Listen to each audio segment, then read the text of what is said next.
Before we begin, just a quick disclaimer. You might encounter strong language. Oops. We also want to be clear that the things we say are our opinions and in should no way be taken as medical health or dietary advice. We also are aware that we have certain privileged experiences and therefore we are not able to be representative. And we don't even aim to be representative of all the things that people have lived and felt that we have not.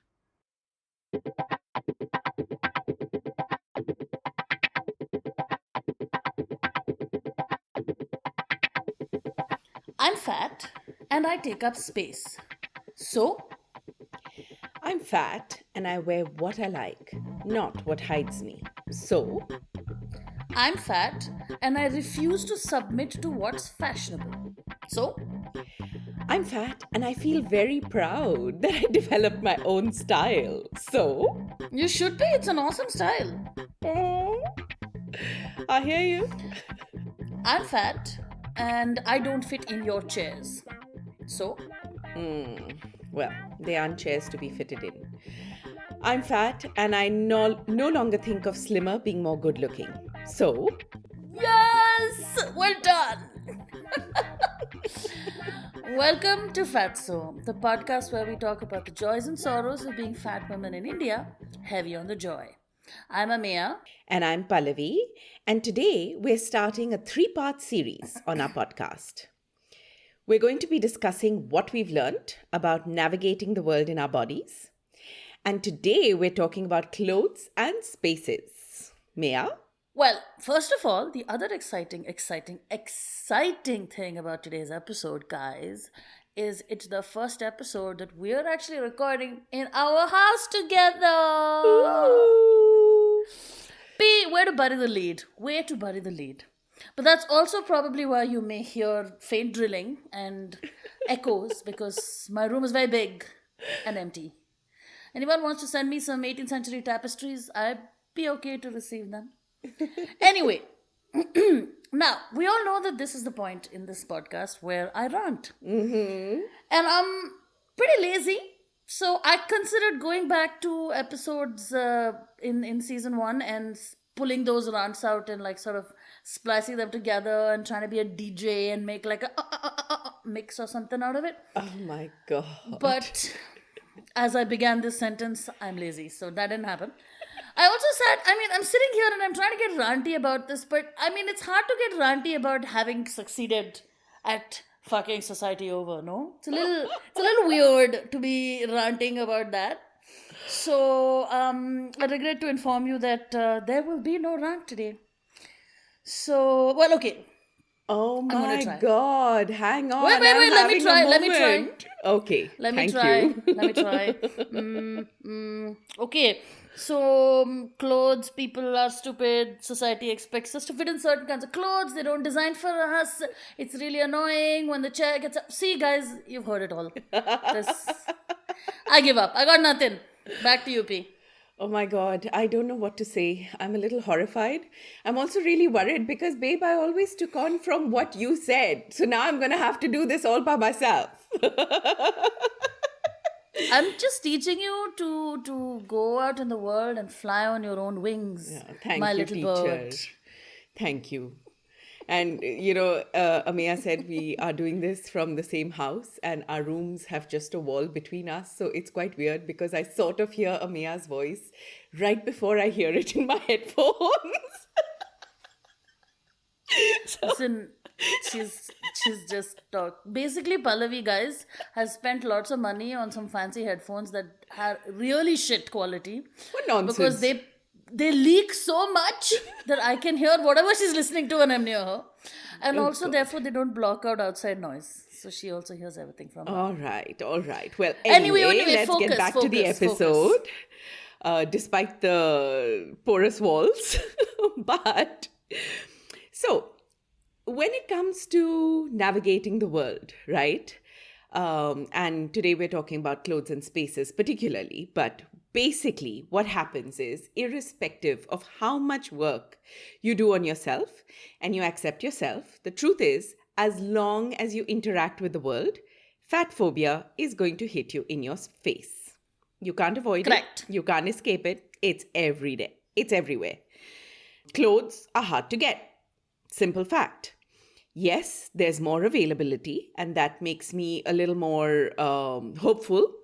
But for example, when we decided that when I decided that I'm going to start working out with you, Maya, my biggest stress was, oh my God, I don't have clothes. Oh my God, where am I going to get them from? Oh my God, ASOS, the custom duties are so high. Oh my God, what do I need to do? And I honestly still haven't ordered the clothes because I'm trying to see if I can do with what I have.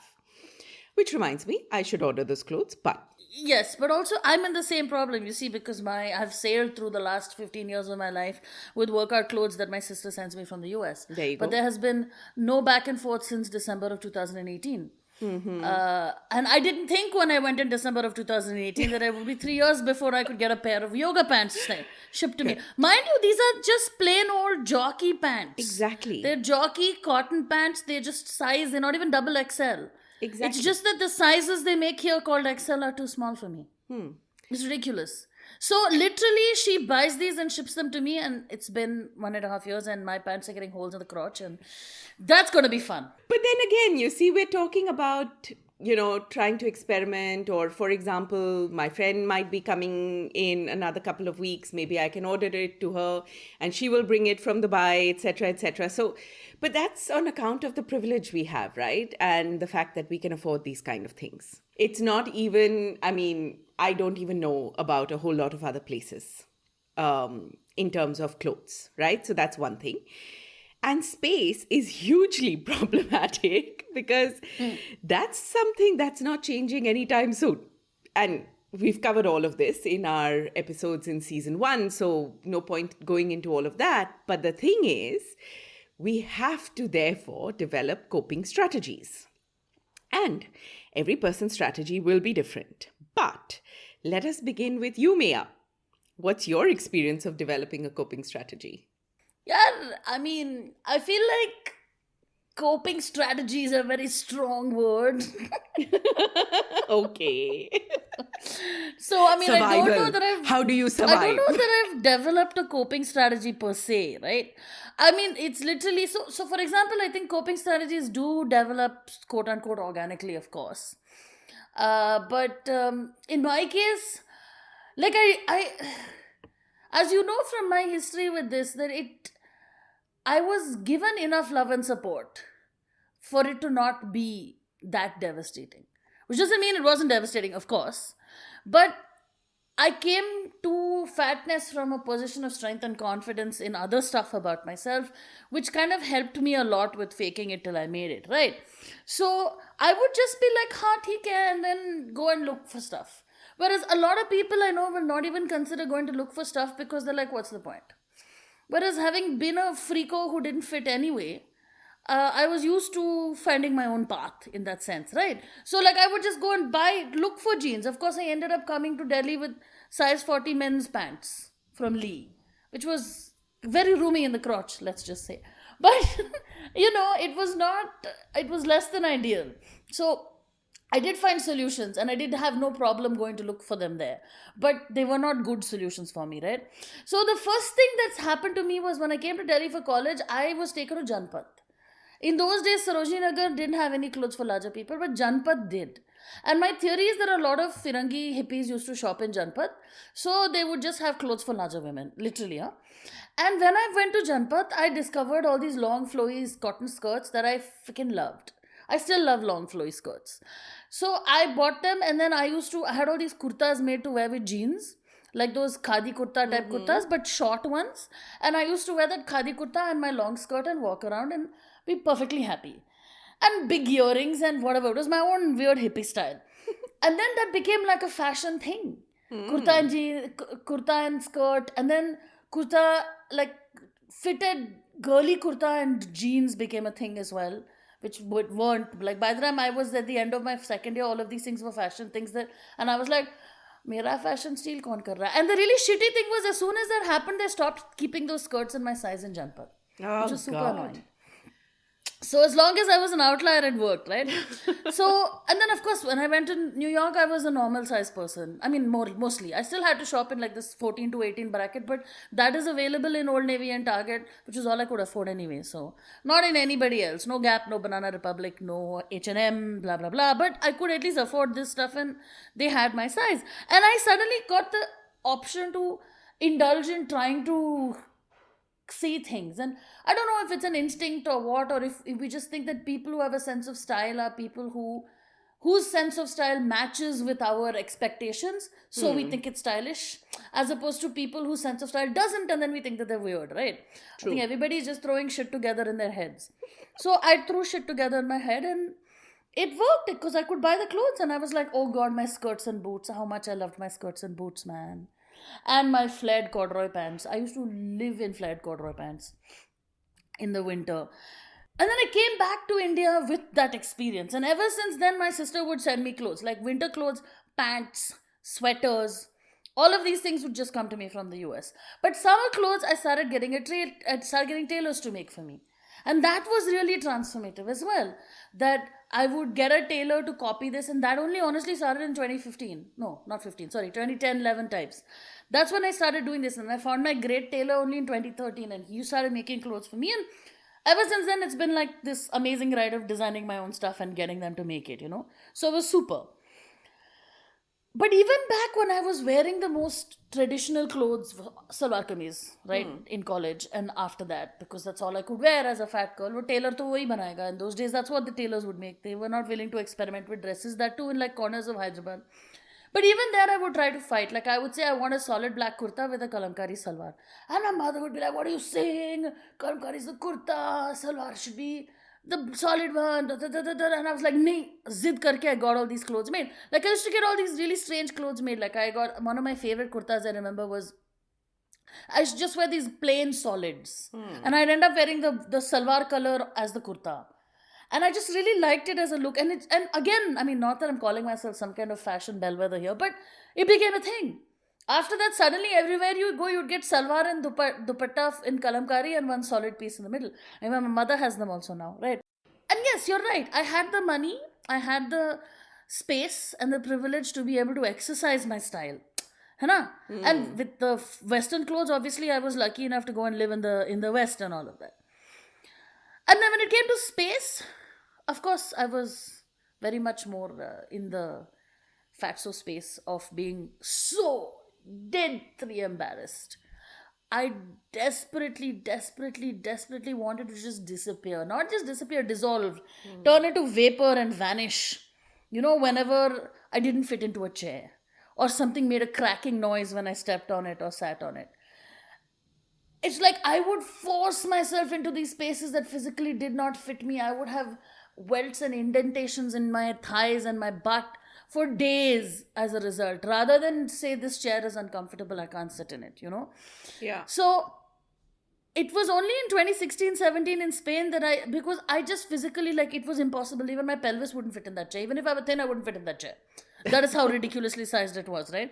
And I was just like, listen, no. And Rosalia was like, what is the matter with you? Why are you so picky about the thing? I said, look, honestly, it's because I can't fit in any of these chairs. And she was like, what are you saying? And she got really angry because she's like, how can they have chairs so small? That's outrageous. And then she used to march around trying to find places with big chairs for me, and I really appreciate that. Hey, anybody who owns a restaurant, please always have a couple of armless chairs in your restaurant. Solves everybody's problems. Really. So that's where I got to it. And eventually, again, I would say this is also only after I came back from Spain, or actually when I was in Spain and I was traveling Ryanair all over Europe, I just got really comfortable with the idea of asking for an extension seatbelt. I would step onto the plane, and whoever was standing there greeting you, I'd say, hi, I'm in 24B. I probably need an extension seatbelt. So could you give me one when you get a minute? And then they would give it. And it was just all done so matter-of-factly that it just kind of worked. Right? Yeah. So just in a very chill way. So that's when I started telling people I need more space. This chair won't work. But doing it without shame, embarrassment, apology, or even making a joke of it. I'd just be like, it's like, oh, yeah, the sky is up there. And I need an extension seatbelt. Or Literally, the sun rises in the east and that chair is too small for me. And sometimes people say, don't be silly. Of course, it's not. I'm like, I'm happy to demonstrate, but if the chair breaks, it's on you. Like, I remember in lockdown, I went to Shanaz's house and they have these two plastic chairs out on the chat. And Phil was like, why don't you sit? I said, oh, if I sit in that, it'll 100% break. He said, no, come on, show me. And I put my butt in it and the whole side of the chair broke off. But I mean, it was an old plastic chair that had been in the sun, so it was obviously also super fragile. But like, it became to me that it no longer was an embarrassing thing that I had to demonstrate it. I was just like, this is the truth. Let me show you the truth. And the other thing that really worked for me was in the metro and all, right? I used to feel really embarrassed. Oh God, I take up so much space. Shrink. Then you start noticing all these damn men with their damn man spreading. Seriously. Hana? God forbid. No, I have this giant 6 foot long 6 foot long pipe in my pants, no? So I need to like spread my legs as far as I possibly can. Or I don't know, my sperm cells will die because they're so warm, because if my legs are together. I don't know what it is with men and they need to like constantly spread out and occupy space. And I started getting really pissed off. So whenever a guy sat next to me and he tried to spread, I would also spread. I'm like, you think you can spread, bitch? Let me show you spreading. And then they would like suddenly have to like squinch a bit and be like super shocked by the whole situation. But it also taught me to stop feeling like I needed to apologize about taking up space. And the funny thing about all of this was once I started acting like this was all normal, everybody else took their cue from me. And they were just like, yeah, it's normal to say that the chair won't work. It's normal to ask for an extension seatbelt. And that to me, I think is a really huge learning here, that what you put out there is what people will take their cues from, fundamentally. Anyway, I've been talking for like 10 minutes, so P. So a couple of things you said there, Maya, have really got me thinking. One is actually an insight into myself, because you know how right at the beginning you spoke about when you didn't find things that were your size, you went out and looked for them. Yeah. And for me, I'm actually the opposite, because I don't find things my size. I won't go out looking for them, but I'll just go ahead and get them made. And I'll just make something that is my style completely, And it's actually a big insight for me because, for example, when I went through all the healing methodologies, and I remember I did not really like any of them, right? And I just felt that there needed to be more. And of course, I haven't done all of them, but still, I just went out there and I've created my own methodology of alignment. So that's quite an insight for me. Thank you. Oh, you're welcome. It's the service we provide on this podcast. So true. And the other thing is this whole thing about, yes, for seat belts, extension belts, I do go in and very matter-of-factly tell them exactly that. I'm on this seat and I want an extension belt, and it's all very transactional, right?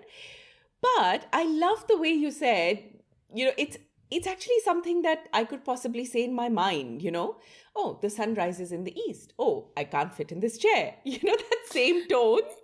And just as a practice, because sometimes the voice comes out weird.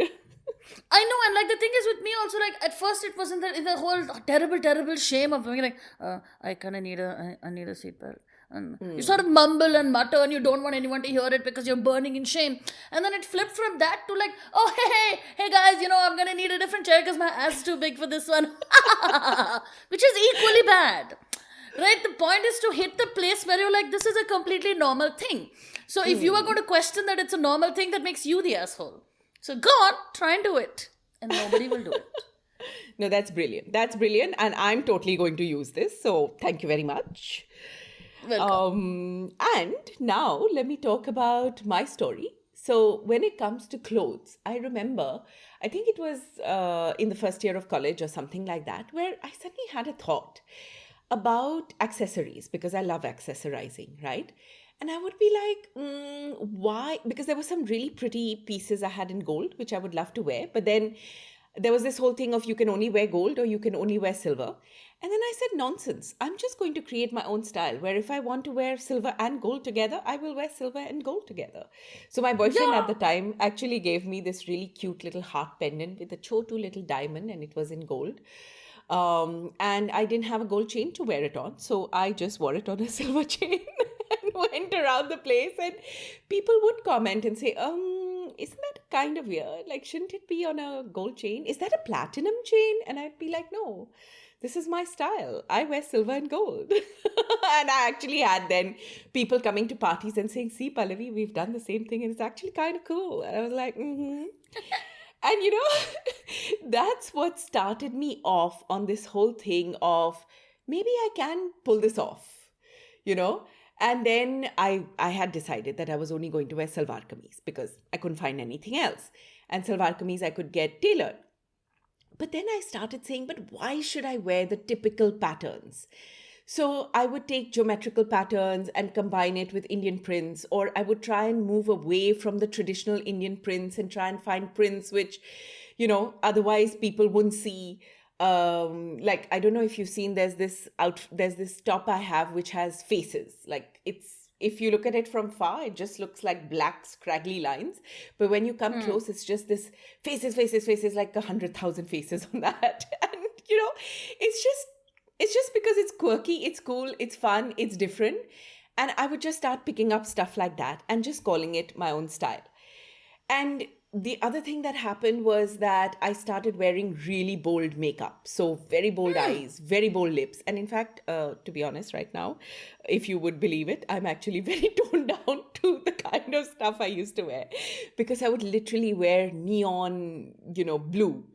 MAC had this absolutely gorgeous shade and it was my favorite for years. And I remember someone called me a peacock as well, but I just couldn't care because somehow I had developed this sense that if I think this will look good on me, I can carry it off, irrespective. Yeah, peacocks are beautiful and aspirational. They are national birds. It's a compliment, Pallavi. I know, except that wasn't a compliment. I'm joking. Because, I'm joking. I get it. I am still a peacock in many ways and proud of it. But Guys, I am now here after 2 weeks of 24/7 Pallavi. I'm here to validate that statement. oh, Dad. She like walks around the house all dressed up with her chunnis. And here I am like, I would be in my kaftan for office today, please. And then I'm like, shit, no, please go put some normal outside clothes on. Yeah. I love it. Inspirational. You are inspirational. Thank you. I'm going to take that on face value and move on. Are Manu? I know, boo. I'm pulling your leg now. Anyway, so, and I would wear saris every other day and people would come up to me and say, hey, you're looking so good. Saris look so good on you. Rose penna chahiye. You should wear it every day. It makes you look so much thinner. And I would actually turn around to them and say, I love saris and that's why I wear them. And if I wore a sari every day, I'd wear a salwar kameez one day and you'd say, I'm looking thinner in that because I just look different, not thinner. But anyways, thanks for the compliment and I would move on. And the thing was that it's not, I was fatphobic at that time. I was uncomfortable in my body at that time. This didn't come from a space of acceptance of my body. It's just that I had developed so much confidence in the way I look, in the way I style myself. And, there was just, that was an armor no one could shatter. And it really helped me even in terms of, when it came to occupying space, because office desks, office chairs, office boardrooms, oh my God. You're always feeling like this trussed up chicken because, that's how you're sitting. You're sitting with all your stuff out there, right? Yeah. And then having to make a presentation and being worried about people looking at you. But I just had this confidence about the way I carry myself. And so I could deal with a lot of the discomfort I felt in occupying those spaces. And I still remember once when I had this performance management, this appraisal meeting with my manager, and there was no table between us because it was happening in his cabin. And I just felt really uncomfortable. And I said to him, listen, please, can we shift this to another room? And he was like, why? And I said, because I'm really uncomfortable sitting like this in this chair with no table between us.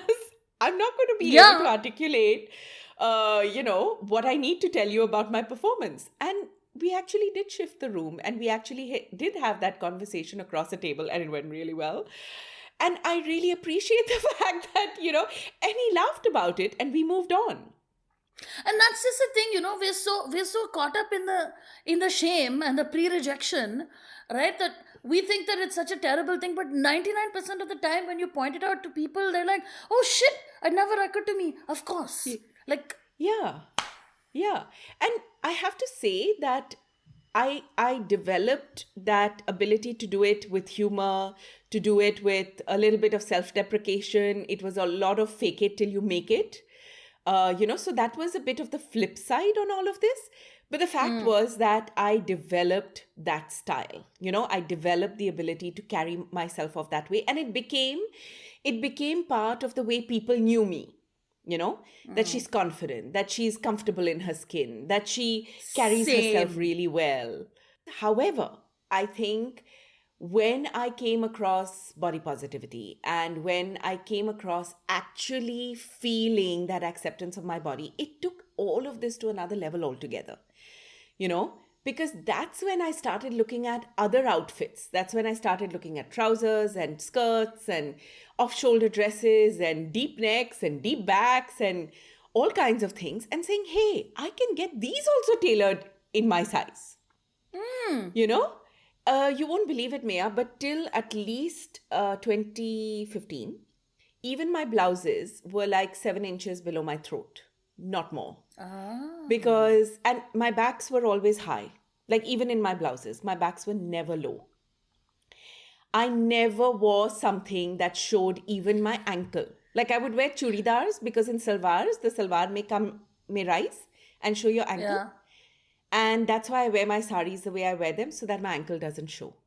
So I was so particular about not showing my body. Like everything I wore sleeveless, though, was out of the question. Like everything had to be at least till my elbow, if not more. Because, my flab can't show. So for me, even what I wear today, like, listen, the thing is, I actually just love flowy dresses. I just love them. It isn't that I don't want to wear things which are fitting because I'm uncomfortable in them. No, it's literally that I love flowy dresses. But the fact that I show as much skin as I do now, and without thinking about it twice, that is actually, sometimes it still surprises me given, my history. Yeah, it's so funny because like I remember when I was in college and I used to go to that tailor and have my kurtas made, and he'd be like 6 inches. I'd be like 8 neck deep, and he'd look at me and be like 6.5, and I'd be like 8, and he'd be like 6.5. Oh I was, God. and my mother used to be like, "Oh my God, your hemlines are too high and your necklines are too low," and I'm like, "So," and she's like, "Okay, fine, do whatever you want." And that's the completely opposite of what would happen to me, because Swati's mom would Correct. be like, Pallavi, are you sure you don't want it a little lower? And I'd be like, no, auntie, not less than 7. I mean, not more than 7. Nothing doing. And then when Yeah. I started experimenting and I was saying, auntie, the blouse, the back is too high. It needs to be deeper. She was like so happy. She was like, can I do lacy backs for you? Can I do strappy backs for you? Can I just take the back off altogether? I was like, okay. Let us not get ahead of ourselves. I have done that backless. My first backless blouse was like the joy of my life. I saw it. I saw a picture and it is gorgeous. So anyway, I mean, I'm at the end of this mostly, but the thing is, this is how it was when it came to style and when it came to expressing myself through my body externally. When it came to spaces, I think that took a little longer. And it's only now that I'm a lot more comfortable in claiming my space. I still have a tendency of trying to shrink a little bit, like the other day when we went and that lift didn't take both of us up at the same time, Yeah. whereas it had been doing Yeah. so till at least a week earlier. I Yeah. mean, I can't say it bothered me a lot, but it did bother me a bit. The only difference is the anger isn't like at me anymore. I'm not angry with myself anymore. I'm angry with the world. I continue to be angry with the world or I have started now feeling that anger towards the world at not making space for me rather than feeling anger at myself. So, anyways, but that's my personal experience so far in this whole navigating the world space. I mean, when I think about what it's been like for me, I feel like a huge part of it has got just to do with getting older, yeah? It's like the older I have, the fewer fucks I have to give. So, I mean, I have to digress a little bit. The urban fantasy series that I started reading, which is freaking hilarious. It's called 40 Proof, and the heroine is 41 years old and freshly divorced. And she's just like, I have no ducks to give, which is a running joke, right? That Oh, she has no God. fucks to give. And she's like, and it's literally like the villain will come and say something, and she'll just be like, I don't have time for your shit. Stop behaving like a fucking child. It's so funny. But that's literally how I feel about everything, including myself. So when somebody else is doing choo choo cha cha about this, I'm just like, really? I could be sleeping. So I think a lot of it has come to that, right? So I've gotten to the point where I just trust my own judgment, and I'm just like, okay, sweet too, okay, yes, of course, carb deprivation is very important, calorie counting, calories in, calories out, it's just maths. Human body is maths, correct? It's not biology, it's not chemistry, it's maths, of course, beta, whatever you say. So yeah, I have like these strange ideas, and I just run with them. Like that dress of mine with the candy striped skirt and the top, which is literally made of the bottom parts of my track pants, that the upar ka part got torn by chafing, but niche ka part was fine. So I cut the legs off, I cut them up and stitched them together, and then I got the tailor to sew the fabric at the bottom, and I have this gorgeous strapless dress that everyone's like, oh my god, I love it, I want it, and I'm like, if you knew where it came from. I want it. I want it. We will make it. So, and this is the thing also. Like, I wear strapless clothes. I love strapless clothes. I've always loved strapless clothes. And I used to wear like a bra and then wear it. And now I just don't bother. Because I'm like, okay, let me tell you, let me let you in on a not so secret, right? I hate bras. Like, I hate them. Like, I can't tell you how much I hate them. I mean, of course, it's really nice when you get lift and cleavage and blah, blah, blah. But the reality is, by the time you're my age, if you've had some sex with different people, you realize that this shit doesn't really matter. It's like you wear the cleavage, and so that the guy can then be like, oh, I can't focus on your face because you have bobs. And I'm like, I know, I have bobs. So this is a way for you to signal to me that you are interested in me, so I don't have to feel insecure about it. But frankly, again, at this point, I can trust my judgment when a guy is into me. I'm like, you are into me. You don't want to admit it, that is your problem. But I know you're into me. So, like, it's all a non-issue now. I'm just like so happy and comfortable when I don't have like underwire digging into my sternum, into the sides of my ribs, into the bottoms of my arms. I don't have like welts all over my skin from the bra, like strapping my tits to my body. And I'm just like, everything is kulam kula and happy in life. And you know what? I don't know why we like to pretend that women don't have breasts that move, because everybody knows they're there. Everybody knows they move, which is why they get so excited when they see them move, because I'm like, I don't understand what is happening with people. Anyway, so that digression aside, the point is, I love strapless clothes because they come with enough support to hold my breasts in place, and then I don't have to like wear a bra, which is like joy. And like the one thing that the last year has done that's transformed me forever is like, I just never wear a bra anymore. I'm just like, nope. Like in winter, layers ke upar kuch nahi dikhta. Nothing can see anything through the layers.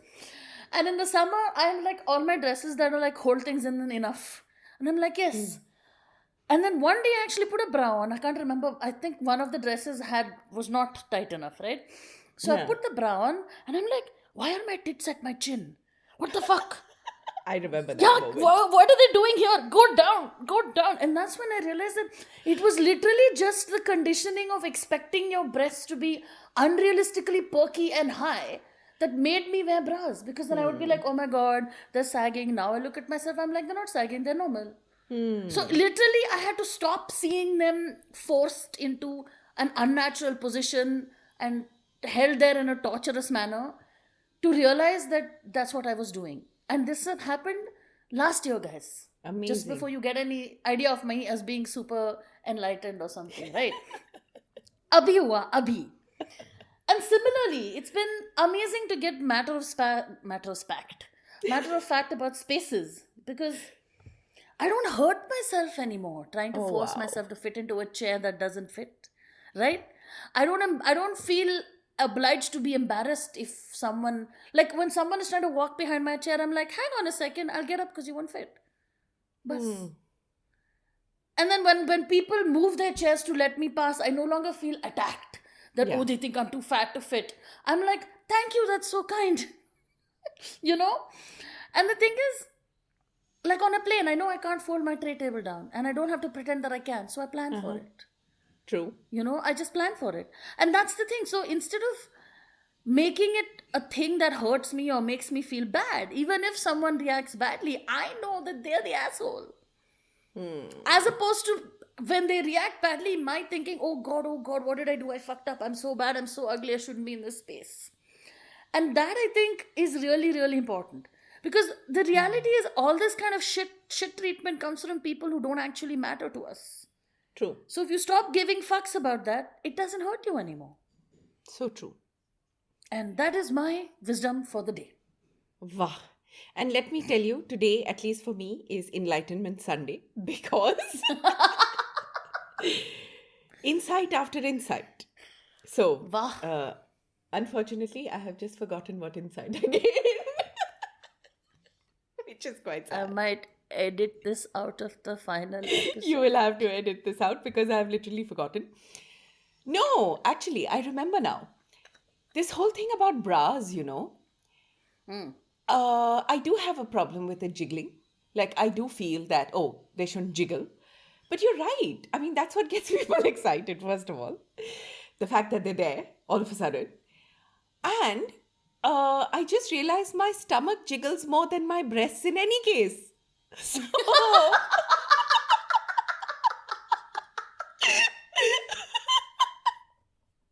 when I'm not strapping that in, why on earth am I strapping my boobs in? There we go. Maybe I shall learn something from living with you, Maya. Maybe I shall be free from having to wear a bra, which I have worn literally since I was 13 because apparently my breast started jiggling then only. So, anyways, the other thing which is really interesting is, you know how you said that I walk around all dressed up and everything right in the morning as soon as I bathe, even when I'm not having to do Zoom calls and stuff like that. That was a very interesting insight from the lockdown because in the lockdown, a lot of times I wouldn't have time to get ready, right? So I would sit in front of the computer just the way I was, sometimes without a bath, etc., and I would speak to my colleagues. And I always had the video on because A, I was developing a relationship with a new team. B, I was the project manager, so I wanted them to know that even if I'm saying something which is about following up with their deadlines, etc., it's, not something which is, I'm not trying to pressure them or anything. It's just a very matter of fact thing. So for all of those reasons, I would keep my video on irrespective of how I looked. And it took me time to get over my inhibitions around that. Around being there with my specs, being there with my hair untidy, being there with, just looking like I've just jhadu pochad the floor, right? And then once we started getting a little bit of help, I realized that it didn't matter to me whether I looked good or not on camera anymore, but I just really enjoy getting ready, getting dressed, and going through the day being dressed and with whatever makeup I put on now. And it's just something I do for myself. And because I enjoy it, it actually literally has nothing to do with the rest of the world. Like even today is Sunday, but I still went, I put on this dress, and it's just that I decided to be lazy and not put in my lenses. But other than that, it's like even on a Sunday, I'm dressed, But it's just something that I do for myself. So that was something that I learned during the lockdown, that I can be icky and mucky and still get my work done. But I really enjoy being like this. So, interesting for me. So yeah, Enlightenment Sunday. Thank you for bringing all of these up and making me think about it. Glad to be of service, madam. Yes. And for me, I think developing a way of navigating the world actually requires some doing. It requires you deciding that I want to be able to. And for me, at least, it was all about then, doing a little bit of research, experimenting, failing, trying again, faking it till I made it. And it is infuriating that the world isn't set up to accommodate us. I just spoke about that, right? And it is also infuriating that we have to do the labor and put in the effort. Yeah. Yeah. But somehow, I think I've come to a place where I've accepted the fact that I am going to pioneer my way, because I don't like being stuck. And if the world won't give me that space, well, fine, I'll make it, right? So, for example, when I was modeling and sharing pictures of not modeling, but when I was just, standing in front of my tripod and doing model poses and taking pictures of myself, because I share it on my personal Insta and on our Fatso Insta, I realized that I don't know anybody else who wears dupattas like stoles or like scarves the way I do, which is something I learned because of that 1 year in Brussels, right? Where I was wearing trousers and I was wearing shirts, and I had to learn how to layer myself because, of the difference in the outside temperature and the inside temperature. So I learned about how to wear scarves and stuff like that. And I just came back to India and I like the style so much, and I like having a warm neck so much, and I like my dupatta so much that I started using my dupattas as my scarves, And I don't know anyone who wears crazy socks the way I do under their flared skirts. But I like warm feet, so I've gone and I've bought those socks. And that whole look of scarf and sock and flared pants and, whatever kurta and then jacket on top, and it just works for me and I really enjoy it, and I seem to get nice compliments and everything. So I realized that, I'm willing to pioneer my own way, because I'm not willing to stay stuck and I'm not willing to wait for anybody to catch up with me. So, hey, I'm just going to do it my way. And that's huge for me, And when it comes to the whole space thing, I think it is a lot about you and the way I see you navigate the world. And it's a lot about, literally channeling my inner Ameya and saying that I'm going to be confident about this. No, seriously, it is. I don't think I shared this with you, or I shared this with you much later. I don't remember that, but a few days after moving in here, I sat on my office chair and I bent over to pick up something and I broke the arm. And my first reaction was embarrassment and oh my God, I have to throw this chair away immediately so that nobody else knows that I have broken this chair. And then I had to sit on it for the next 2 hours because of Zoom calls. And then I was like, hey, but this feels so much more comfortable. Nothing's digging into me. I'm not going to get welts from this. And then it suddenly occurred to me. And then I started, just checking out the other arm. And I realized, fuck, it has screws. I could have gotten rid of these arms from the beginning. Why have I dealt with this discomfort for almost 2 years? So I guess this is still a work in progress for me, but I'm totally going to use this. The sun rose in the east. This bench is not comfortable for me. Sorry. Do you have a chair without arms? Thank you very much. That's it. Bye. Yeah, that's it. So yes, I'm celebrating my enlightenment as well as my emancipation, I suppose. And I guess it's also interesting to think about what to do. I feel like one of the things we wanted to do with this series also was to try and give people, I guess, tips. I'm always a little uncomfortable with prescriptive conversation, but here are some of the things that I think would actually really help you get to a better place about this, right? Really, first and most important, stop lying to yourself. Yeah. Take a deep breath and accept yourself, accept the limitations of the clothes and the spaces around you. There's nothing to be gained by forcing yourself to be where you can't be, right? You can say that, you know what? That I'm never going to fit into that dress. But the thing to remember is when you say that, you don't say it as in, I'm never going to fit into that dress, I shouldn't exist. But I'm never going to fit into that dress. Let me find a dress I can fit into. That is really important. It's stop trying to force yourself to be something that you don't need to be. because all those needing to be's are coming from places of total bullshit capitalism. Anyway. And secondly, when you have to say something difficult, think about what you want to say. Practice it at home. I'm not even joking. Huh? Whatever it is you want to say. Because the first time you say, excuse me, do you have a chair without arms? Or I won't fit into that. Or I might need an extension seatbelt. You're going to be so fucking drowning in the shame no matter what work you've done. Because this is different when you're by yourself and it's different when you're out in the world. And you're still getting those signs and your neural pathways have already been made. Right? Yep. So you will stand there and you will say, you have an extension seatbelt?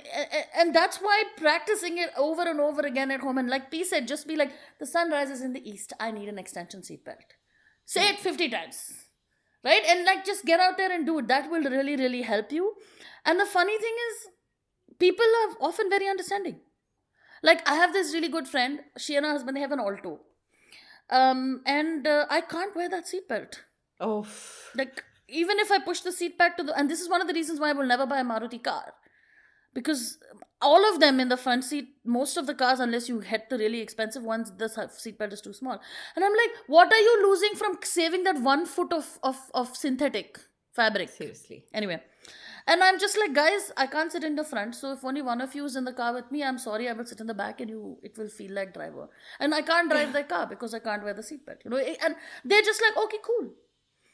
And when it comes to clothes, given that we have internet access the way we do, I really think the most interesting thing to do is to spend some time diving down rabbit holes of clothes and models and designers and Pinterest. And somewhere you're going to find something that looks exciting to you. Save it. Right? Yeah. Wherever Absolutely. you find a look that you like. Okay, you can't recreate the same look, but you can recreate something.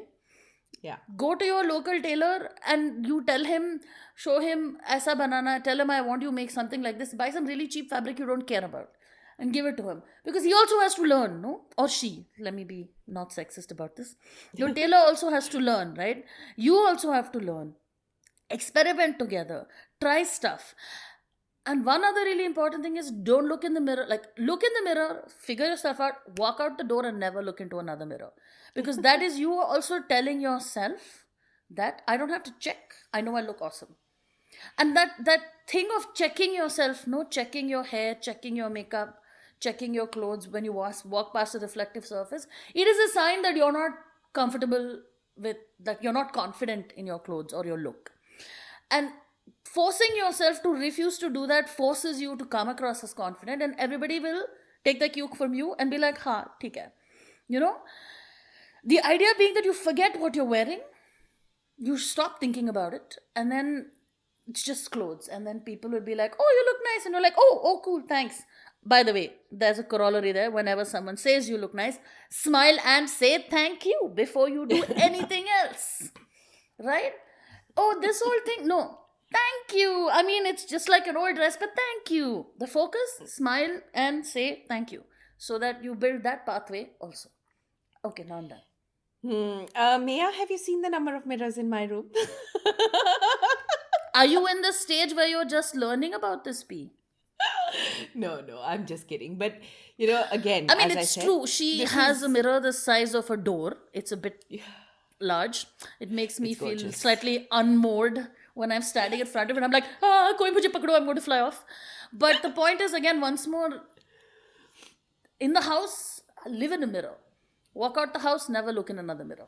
That's no, the you're secret. absolutely right. You are absolutely right. And really, this is Insight Sunday because everything you say has just been popping these, it's like I've smoked up or something like that because my brain is popping. And I do not check out mirrors when I go out anymore. Like I'll go out with people and they'll be checking the mirror and I'll suddenly, I'll be looking like, what are you looking at? And then I'll suddenly notice the mirror and I'll roll my eyes and I'll be like, okay. Are we done? Can we move on? But yeah, you're right. Because when you feel that way from deep inside, it actually doesn't need you to look at it again and again to, figure whether you're still looking good. So that's kind of cool. Thank you. I think the only thing I would add to the tips and tricks is that it is scary. One shouldn't, um, dilute that in any way. The fact is that trying on a new behavior is scary. There's no two Yeah. ways about it. And there is a very possible likelihood that one may fail. One may fail in the first few attempts, right? So, one of the things that really works for me is preparation, literally scripting. And I think you mentioned that, literally scripting, some of the things that I would like to say. So I remember, for example, when I started dating in January last year, 2020, I literally sat down and thought of all the situations I might be in with guys where I might feel uncomfortable and what I would like to say to them. So when guys, without having met me ever before, asked me if they could pick me up, I would say to them, I am not comfortable in all cars because sometimes the seatbelts are too small for me. So I would much rather meet you on my own this time. And then we'll see. And Yeah. I would be very honest about that. And see, the thing was, it wasn't just that I may not be able to wear the seatbelt. The thing is, because I'm large, sometimes, the person hits into me. And I want to not have to, I don't want to assume that they're doing it like in a creepy way without really knowing me. Because sometimes it's just because there's no space for that. And so I want to give them the benefit of the doubt, which I will not be able to give them in the first time that I'm sitting in the car with them, right? But I couldn't say that to them. So I would just be very open about the fact that I may not fit. And can I see your car first before I, Fair enough. sit? Yeah, or else can we just use my car if it came to that, right? And everyone was quite okay with it. Or I would tell them that, listen, please don't walk behind me when we're going up the staircase. One, I will feel pressured to move faster. And I may want to take breaks between flights. And second, I just don't want you to be watching my ass so early in the evening. So please, would you go first? And I did not suffer from having said these things. So it's just about preparing yourself. Because, the thing is that one must take risks. Because if you don't take risks, you will never know another reality exists. But it is good to prepare for those risks. I mean, at least that makes me really comfortable. I completely agree. Yeah, you should prepare as much as you can, of course. Yeah. And the other thing is that it's okay to say these things in front of other people because, the thing is, especially, for example, on the dating scene, I think if the person responds with a dick move or in a dick way, then at least I know that this is not someone I want to meet again, or this is not someone I want to let into my life. Correct. So, yeah, I think it is important to state your truth in that way. We have actually managed to talk a lot in an episode where I was like, will we have enough to say? Yes, anyway, so as always, guys, thank you so much for listening. You can find us everywhere at Fatso Podcast, Twitter, Gmail, Facebook, Instagram. I'm missing one, aren't I? Substack, that's right. We have a newsletter. You get a little bit of news from us every week, and I gotta say, I think we're doing fun stuff with it. We share some of the other stuff we found that week that we find interesting, and we give you direct links to the blog, the episode, etc. So do sign up. It's a great way to stay in touch with us so you don't lose us again, like what happened to a lot of people when we had to change the feed. And of course, we have recorded in one undisclosed location in Delhi NCR. Our music was made by Anand, our logo by Yash, and one set of photos taken by Suraj, who promises to be back in Delhi soon so he can take some more. Whee! Until next time, guys. Bye.